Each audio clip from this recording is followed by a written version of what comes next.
تجھے ایک بات بتاؤں، حضرت عمر خطبہ دے رہے ہیں. حضرت عمر مسجد نبوی کے ممبر پہ جمعے کا خطبہ دے رہے ہیں، اور اس وقت خلیفۃ المسلمین ہیں، امیر المومنین ہیں، خلیفہ وقت ہیں، 22 لاکھ مربع میل کا اکیلا حاکم خطبہ دے رہا ہے، جس کا جلال یہ ہے، دبدبہ یہ ہے کہ آج کا کافر یہ لکھنے پہ مجبور ہے اگر ایک عمر اور آ جاتا پوری دھرتی پہ اسلام پھیل جاتا. وہ خطبہ دے رہے ہیں سامنے مسجد کے سامنے والی گلی میں.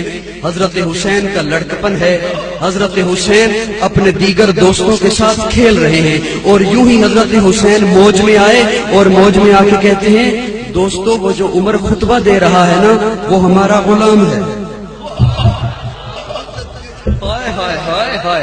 ایک دفعہ سبحان اللہ کو میں بات کو آگے لیے، وہ جو خطبہ دے رہا ہے نا عمر وہ ہمارا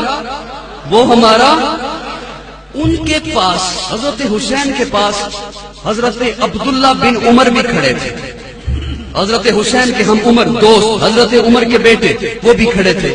انہوں نے بھی بات سنی. شام کو حضرت عمر گھر آئے تو حضرت عبداللہ حضرت عمر کے بیٹے کہتے ہیں بابا جی آج آپ کے بارے میں حسین کہہ رہا تھا آپ کے بارے میں کہ عمر ہمارا غلام ہے.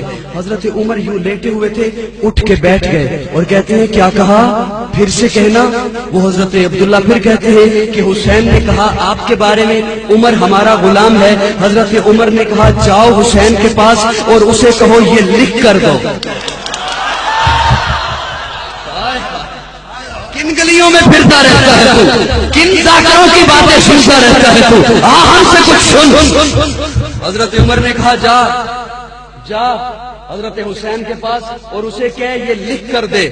وہ حضرت عبداللہ آئے حضرت حسین کے پاس اور کہا وہ جو آپ نے کہا تھا نا میرے بابا کے بارے میں یہ ہمارا غلام ہے، میرے بابا کہہ رہے ہیں وہ لکھ کر دو. حضرت حسین نے قلم کاغذ لیا اور لکھ دیا عمر ہمارا غلام ہے فقط حسین ابن علی. وہ لے کے آگے دوڑے آئے حضرت عبداللہ حضرت عمر کے پاس اپنے بابا کے پاس. یہ حسین نے لکھ کے دے دیا. جس کی زبان چپ رہی نا مجھے بڑا دکھ ہوگا. حضرت عمر کے پاس آیا وہ رکا جس میں حضرت حسین ایک لڑکپن کے عالم میں ایک بچہ ہے لیکن نواسا رسول کا ہے. اس نے لکھا خلیفہ وقت کا لکھا جس کا روح پوری دھرتی پہ آئی ہے، اسے لکھا عمر ہمارا غلام ہے. رکا آ گیا. حضرت عمر نے دیکھا، چوما، آنکھوں کو لگایا اور کہا میرے بیٹے عبداللہ میری وصیت یاد رکھ، جب میں فوت ہو جاؤں میرے سینے پہ رکھ دینا، عمر کی بخشش کے لیے یہی کافی ہے.